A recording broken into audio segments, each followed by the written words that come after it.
moving on to our next story. The Italian Prime Minister Giorgia Meloni is introducing tough new laws to tackle Islamist and cultural separatism, religious radicalisation and religiously motivated hatred.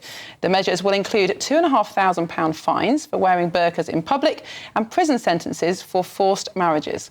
Well, Matt, this might seem a little bit extreme from a British point of view, but actually there are other countries in Europe that have done similar things. I think the French were the first to ban the burqa in 2011. What do you think of her move? I mean, I don't think this is extreme at all. I think Giorgia Meloni is on the money. The other thing, by the way, she's calling for is a complete ban on cultural practices like virginity testing, which, you know, as its name implies, is pretty sickening, and also much stronger prosecutions against things like forced marriages, which, of course, are not liberal at all. So what Giorgia Meloni is doing is getting ahead of this debate that we're going to have across the West, we are having across the West, which is how can we tackle Islamism? Now, in the UK, personally, my personal view, I would like to see all of those things applied here in the UK, banning of the burqa, banning of the niqab, among other things, but I think we should go further. I would like to see much greater scrutiny of charities and mosques and the funding that those institutions receive.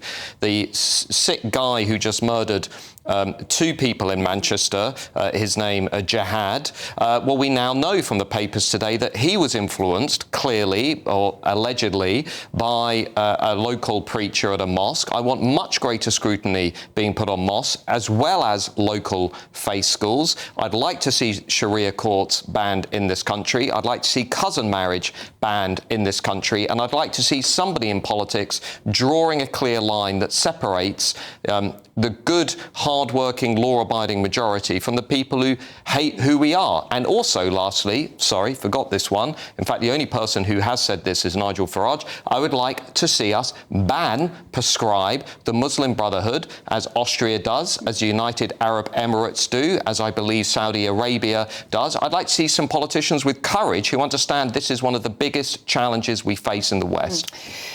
Carl, lots to unpack there, but let's just start with the burqa ban, of course. So lots of the other practices Matt was talking about, a bit more extreme, but should the government get involved in what women wear? Well, no, I don't think any government has got the right to look into a person's soul and tell them what to believe or what not to believe.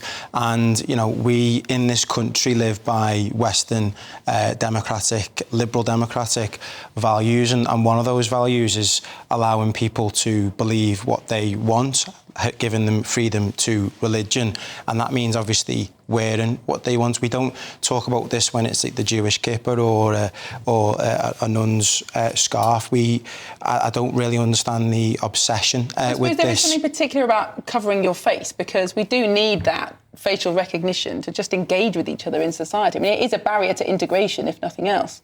I mean, I think from my point of view, so if you've ever been to Liverpool, particularly the Liverpool 8 area, it's an extremely diverse area, and there's a really kind of nice feeling going into either the mosque, say, or the Greek Orthodox church. Like, when you go in, it's welcoming, it's nice, people want to see you there, and they want to tell you about their religion and what they believe. So that is the good side of religion, like what we should be looking at. Too often, I think we try and say a religion is either good or bad.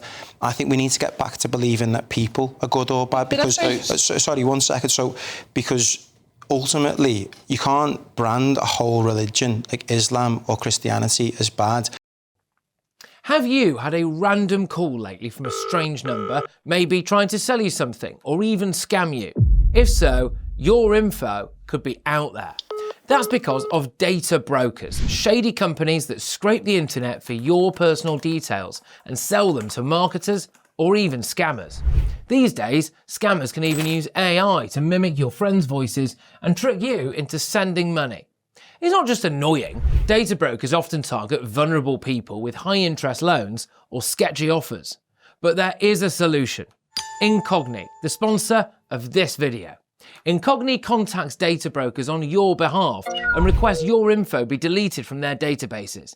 And because your data can keep popping up, Incogni keeps sending removal requests to make sure it stays gone. They've just launched a new unlimited plan with custom removals. If you find your info on a weird website, just send them the link and their privacy team will work to get it taken down. Getting started is easy. Hit the link in the description, create your account and let Incogni handle the rest.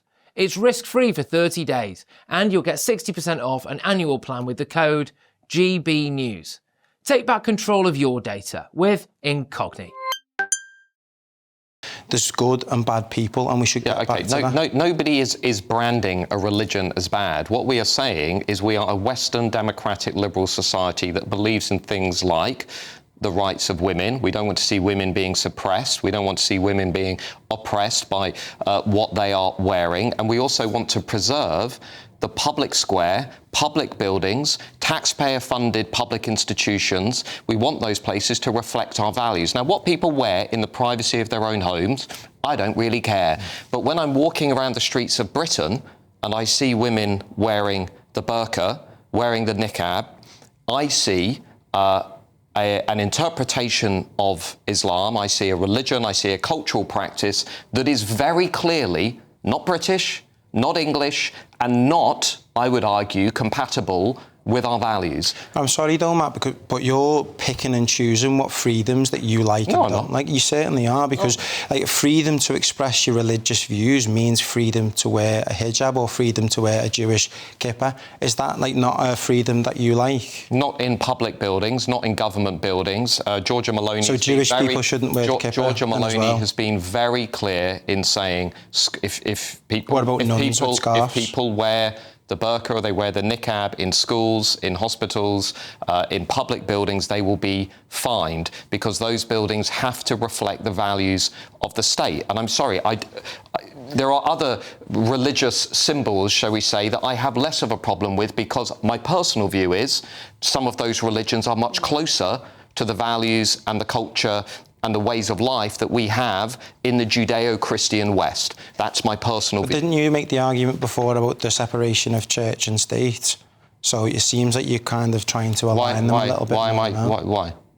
Because you've said that the Judeo-Christian way of life is the way that the state should be reflected in the state and should be reflected in our laws, and potentially criminalise people who have a different view, who go into public buildings. No, we've come to a place where we have separated church and state in most Western nations, but we still recognise that our civilization has been shaped by our Christian foundations. We don't necessarily need those to infuse every aspect of government and the state. Islam is not like that. There is no separation of church and state. Both are fused. Seen through the prism of Islam, as you know, all laws are seen as divine. They're seen as being imposed from above, and that is why we have 80 to 85 Sharia courts in this country, because they believe in essentially a parallel legal system. This should not be tolerated in the UK, Britain, England, Italy, Germany, France, and elsewhere. We should not be encouraging a parallel legal system. I think the problem they've got, Carl, is that we've for a long time said that freedom of religion is a fundamental British value. But those laws, freedom of religion, came into existence to maintain peace between two very, very similar versions of the same faith, Protestantism and Catholicism. And they weren't designed to try and reconcile such different religions. Do you think it can stand?